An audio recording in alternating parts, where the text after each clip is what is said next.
الحمدللہ والصلاة والسلام علی رسول اللہ وعلی آلہ واصحابہ اجمعین،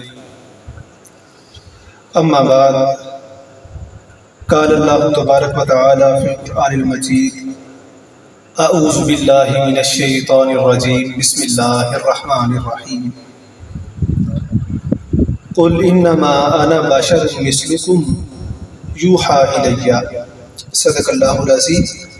ایک دفعہ سورہ فاتحہ کی تلاوت کر کے نبی مکرم صلی اللہ علیہ وآلہ وسلم کی پاک بارگاہ میں ہدیہ عقیدت پیش کریں۔ اعوذ باللہ من الشیطان الرجیم، بسم اللہ الرحمن الرحیم، الحمدللہ رب العالمین الرحمن الرحیم، مالک یوم الدین، ایاک نعبد و ایاک نستعین، اہدنا الصراط المستقیم صراط الذین انعمت علیہم غیر المغضوب علیہم ولا الضالین، آمین۔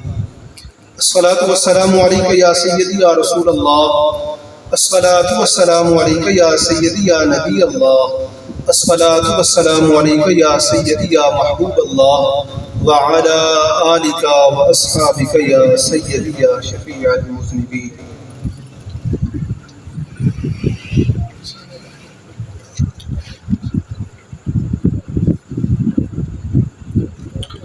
اللہ رب العزت نے اس جہان رنگ و بو میں انسانوں کی ان کی رہنمائی کے لیے انبیاء کرام اور رسول مبعوث فرمائے۔ اب ان کو جو بھیجنے کا مقصد تھا وہ تھا انسانیت کی رہنمائی اور اللہ رب العزت کی ذات کے ساتھ جو تعلق ہے بندے کا وہ اجاگر کرنا۔ کوئی بھی چیز لینے کے لیے، دینے کے لیے درمیان میں ایک واسطہ ضروری ہے۔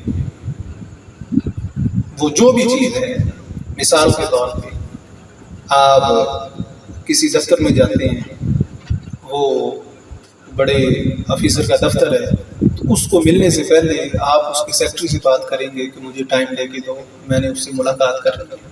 یہ تو ایک دنیا داری کا طریقہ کار ہے۔ اللہ رب العزت خالق و مالک ہے، ہمارا اس پہ ایمان ہے۔ اگر وہ چاہتا تو لفظ کن کے ساتھ کہتا کہ میری اتباع کرو۔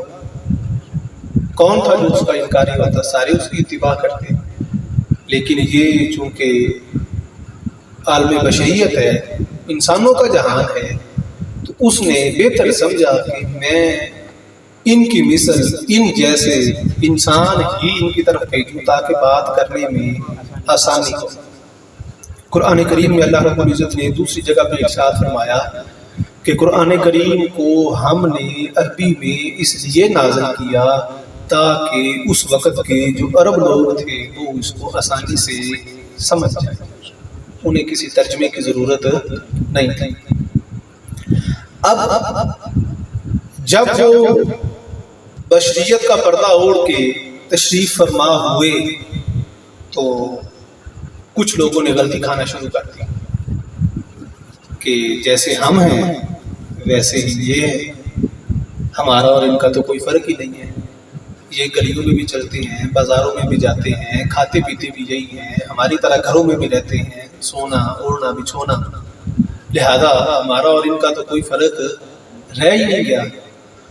اللہ رب العزت نے قرآن کریم میں نبی مکرم صلی اللہ علیہ وآلہ وسلم کو مخاطب کر کے فرمایا کہ آپ نے ان سے فرمانا ہے، میں نے نہیں کہنا، آپ ان سے فرمائیں۔ قل، آپ فرمائیے، انما انا بشر مثلکم، میں تمہاری مثل انسان ہوں۔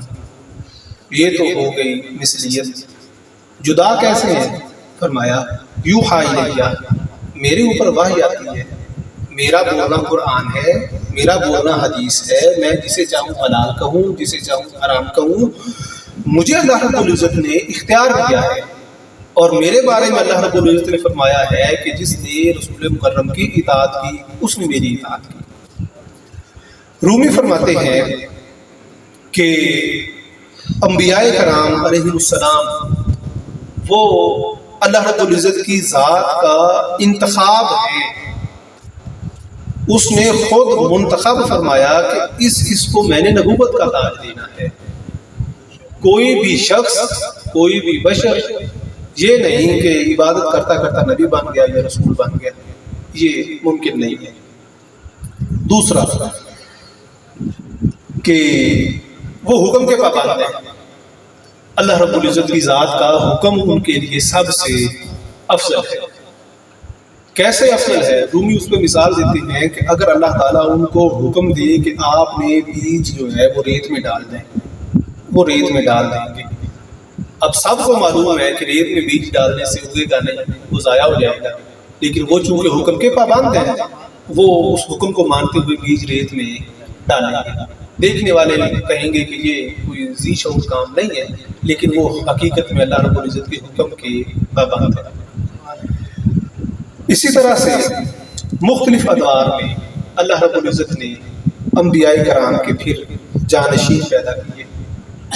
ان سے خرق عادت، انسانی عادت سے مخالف چیزیں صادر ہوئی جنہوں نے ان کو عام انسانوں سے جدا کر دیا، جنہیں ہم ولی اللہ کہتے ہیں.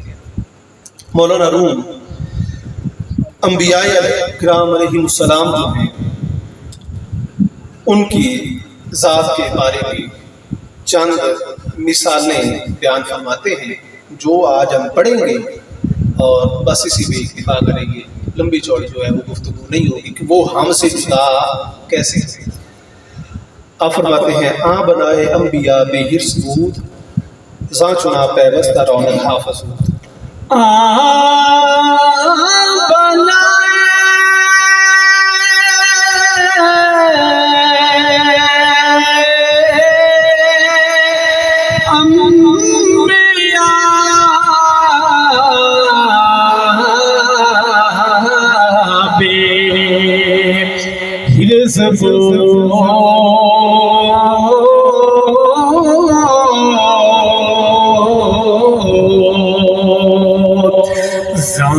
چنا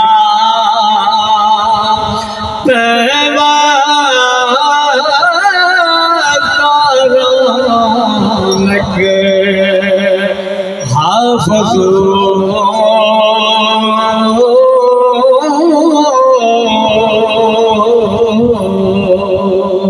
آپ فرماتے ہیں آ بنائے انبیاء بے ہرس بود، کہ جو انبیاء کرام نے تعمیرات فرمائی ہیں وہ بغیر کسی طمع کے، بغیر کسی لالچ کے، بغیر کسی ریا کے، بغیر کسی غرض و غایت کے، خالصتاً اللہ رب العزت کی رضا کے لیے فرمائی ہیں. وہ مسجد اقصی ہے، بیت المقدس جسے کہتے ہیں، وہ حضرت سیدنا سلیمان علیہ السلام نے تعمیر فرمائی. وہ کعبۃ اللہ ہے، حضرت ابراہیم علیہ السلام نے تعمیر فرمایا. وہ مسجد نبوی ہے جو نبی مکرم صلی اللہ علیہ وآلہ وسلم نے تعمیر فرمائی. آپ فرماتے ہیں کہ ان کی تعمیر بغیر لالچ کی تھی. زاں چنا پیوستہ رونق حافظود، یہی وجہ ہے کہ روز بروز ان کی تعمیر شدہ جو عمارتیں ہیں ان کی رونق بڑھتی جا رہی ہے. کہ جب حضرت ابراہیم علیہ السلام نے کعبۃ اللہ کی تعمیر فرمائی تو ساتھ ہی اللہ رب العزت کی بارگاہ میں فرمایا کہ یہ عرض کی کہ باری تعالیٰ اس کو اپنی بارگاہ میں قبولیت کا شرف عطا فرما. اللہ رب العزت نے فرمایا کہ میں نے اسے قبول کیا، قیامت تک لوگ اس کی طرف جوگ در جوگ آتے رہیں گے. ہم دیکھ رہے ہیں کہ سال ہر سال ان لوگوں میں اضافہ ہو رہا ہے، کمی نہیں ہو رہی. اس کے برعکس کہتے ہیں کہ حج بھی مہنگا ہے، عمرہ بھی مہنگا ہو رہا ہے، لیکن لوگوں کی تعداد میں بھی اضافہ ہو رہا ہے. یہ وہ برکت ہے جس وجہ سے کہ وہ بغیر کسی لالچ اور ہرس کے تعمیر کی گئی ہے. مسجد اقصی بیت المقدس میں تعمیر کی حضرت سیدنا سلیمان علیہ السلام نے. وہاں یہودی روز بروز ظلم بھی کر رہے ہیں، ستم بھی کر رہے ہیں، مسجد میں نمازیوں کی اوپر گولیاں بھی برسا رہے ہیں، لیکن وہاں بھی لوگوں کی تعداد میں اضافہ ہو رہا ہے، کمی نہیں ہوتی. کس وجہ سے؟ کہ وہ انبیاء کرام کی تعمیر شدہ مساجد ہیں، ان میں اللہ رب العزت نے برکت رکھی ہے. آپ فرماتے ہیں اے بسا مسجد کے بر آوردہ کی رام، لیکن ابود مسجد اقصی نام.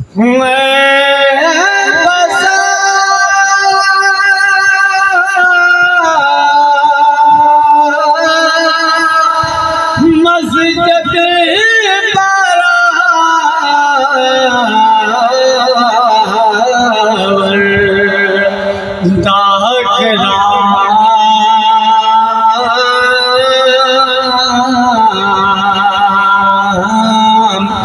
لیکن قیامت مادت اکر ساس شانہ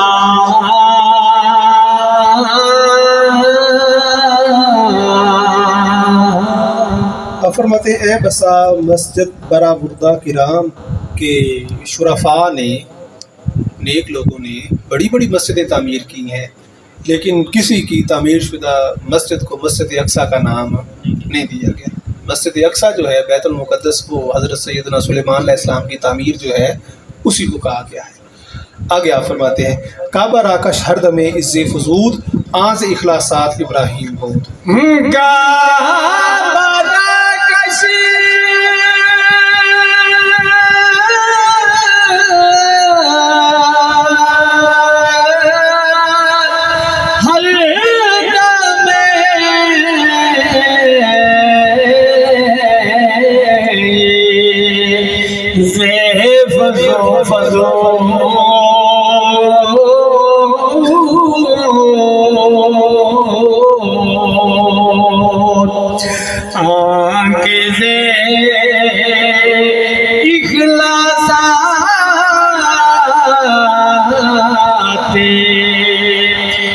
ابراہیم کو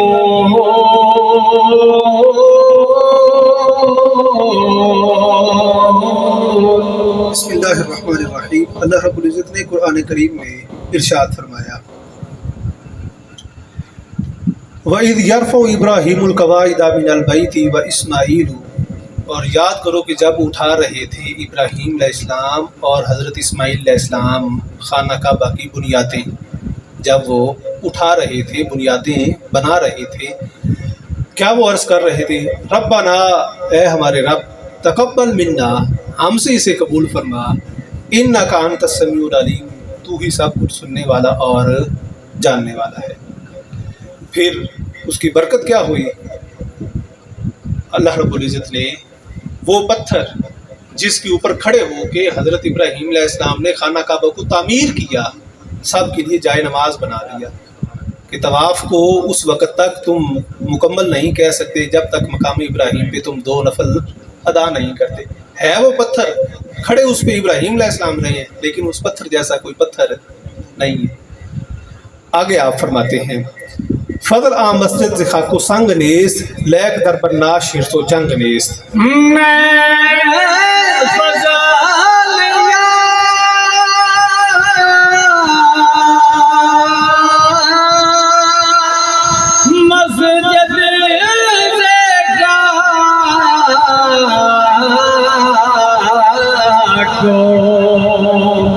سنگ نے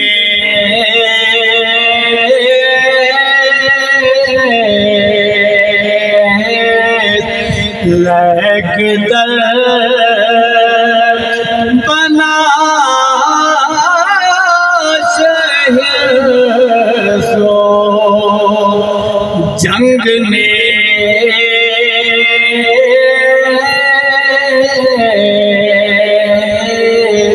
آپ فرماتے ہیں فضل عام مسجد سے خاکو سنگ نیست، ان کی جو تعمیر شدہ مساجد ہیں ان کی عظمت بڑائی یہ نہیں ہے کہ وہاں پہ پتھر بڑا اچھا لگا ہوا ہے، وہاں پہ گارا بڑا قیمتی لگا ہوا ہے، وہاں پہ فانوس بڑے اچھے لگے ہوئے ہیں۔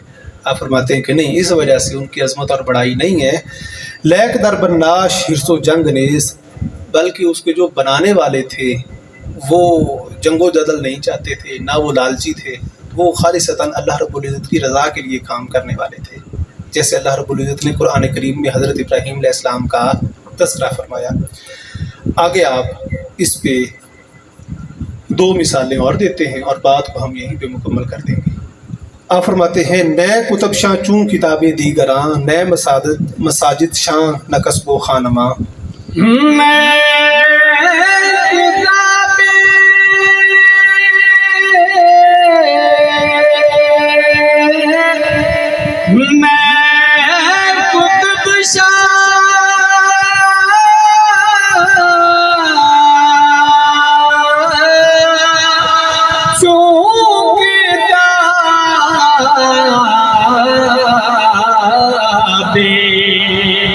دیگرا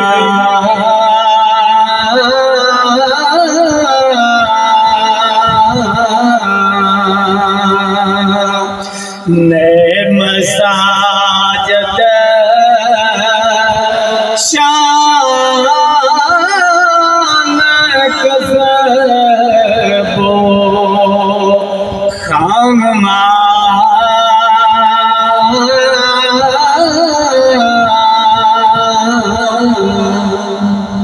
آپ فرماتے ہیں نئے کتب شاہ چون کتابیں دیگراں، جو ان کی کتابیں ہیں ان جیسی کوئی کتاب نہیں ہے۔ قرآن کریم بے مثل و بے مثال، تورات بے مثل و بے مثال، زبور اس کی مثل کوئی نہیں ہے، انجیل اس کی مثل کوئی نہیں ہے۔ ان کی کتابوں جیسی کتاب کسی کے پاس نہیں ہے۔ اللہ تعالیٰ نے ان کو اتنی انفرادیت عطا فرمائی ہے۔ آپ فرماتے ہیں نئے مساجد شان کسب و خانما، ان کی مسجد جیسی کسی کی مسجد نہیں ہے، ان کے کاروبار جیسا کسی کا کاروبار نہیں ہے، ان کے گھر جیسا کسی کا گھر نہیں ہے۔ کس وجہ سے؟ کہ وہ اللہ رب العزت کا انتخاب ہے، اللہ تعالیٰ نے ان کو منتخب فرمایا ہے۔ آخری شیء آپ فرماتے ہیں نئے ادب شان، نئے غضب، نئے نقال، نئے نواسو، نئے قیاسو، نئے مقال۔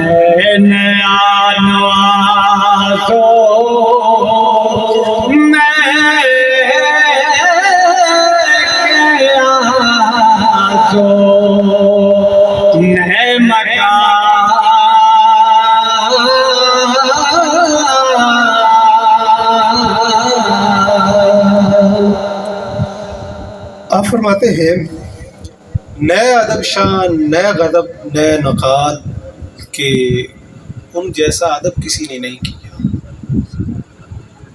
ان جیسا غصہ کسی کا نہیں ہے، اور ان جیسا غضب کسی کا نہیں ہے۔ آگے آپ فرماتے ہیں نئے نواسو، نئے قیاسو، نئے مقال، اگر وہ سو رہے ہیں تو ان جیسی اونگ کسی کی نہیں ہے، ان جیسی نیند کسی کی نہیں ہے، اور وہ ایسے بے مثل و بے مثال ہیں کہ ان پر کسی کو قیاس ہی نہیں کیا جا سکتا۔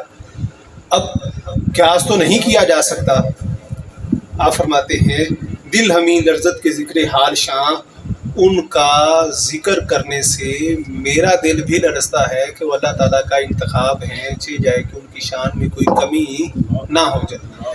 آگے آپ فرماتے ہیں قبلہ افعال ما افعال شاں، جو ان کے افعال ہیں وہ ہمارے لیے مشعل راہ ہیں، جیسے جیسے انہوں نے کر کے دکھایا ویسے ویسے ان کے نقش قدم کے اوپر چلنا ہمارے لیے راہ ہدایت بنا۔ ہر دور میں، ہر سال میں، ہر مہینے میں اللہ رب العزت کے نائب جو انبیاء کرام کے بعد موجود ہیں وہ جہان میں رہتے ہیں۔ ضرورت اس امر کی ہے کہ ہمیں ان کو پہچاننا چاہیے۔ جنہوں نے پہچان حاصل کی وہ کامیاب ہو گئے، اور پہچاننے کے بعد ان کے نقش قدم کے اوپر بندے کو چلنا چاہیے۔ جیسا کہ ایک بڑی معروف حکایت ہے، وہ مکمل تو میرے ذہن میں نہیں ہے، کہ وہ اللہ رب العزت نے کسی شخص کو اس وجہ سے معاف کر دیا کہ وہ موسیٰ علیہ السلام کی نقل اتارتا تھا، اور اللہ تعالیٰ کو یہ پسند آیا کہ یہ میرے محبوب بندے کی، نبی کی جو ہے نا ویسے کاپی کرتا ہے، لہٰذا میں اس کو معاف کرتا ہوں، حالانکہ وہ ماننے والا نہیں تھا۔ یہی نبی مکرم صلی اللہ علیہ وآلہ وسلم کا اسوہ ہے کہ ہر بندہ جو نماز پڑھ رہا ہے اس کی کوشش یہی ہے کہ میں نے نبی مکرم صلی اللہ علیہ وآلہ وسلم کی نماز پڑھنے جیسی ہی نماز پڑھنی ہے۔ آپ نے جو لباس پہنا ہے میں نے ویسا لباس پہننا ہے، لہذا اللہ رب العزت کی بارگاہ میں دعا ہے کہ وہ ہمیں نبی مکرم صلی اللہ علیہ وآلہ وسلم کے پاک اسوہ حسنہ پر عمل پیرا ہونے کی توفیق عطا فرمائے، ہمارے دلوں کو اپنی پاک ذات کا نور عطا فرمائے، اور ہمارے دلوں کا رخ اپنی پاک ذات کی طرف کر کے ہمارے گناہوں کو محض کرم فرماتے ہوئے معاف فرمائے۔ شاہاں چیرب گرب نوازت گدارا، ربنا آتنا فی الدنیا حسنۃ وفی الآخرۃ حسنۃ وقنا عذاب النار۔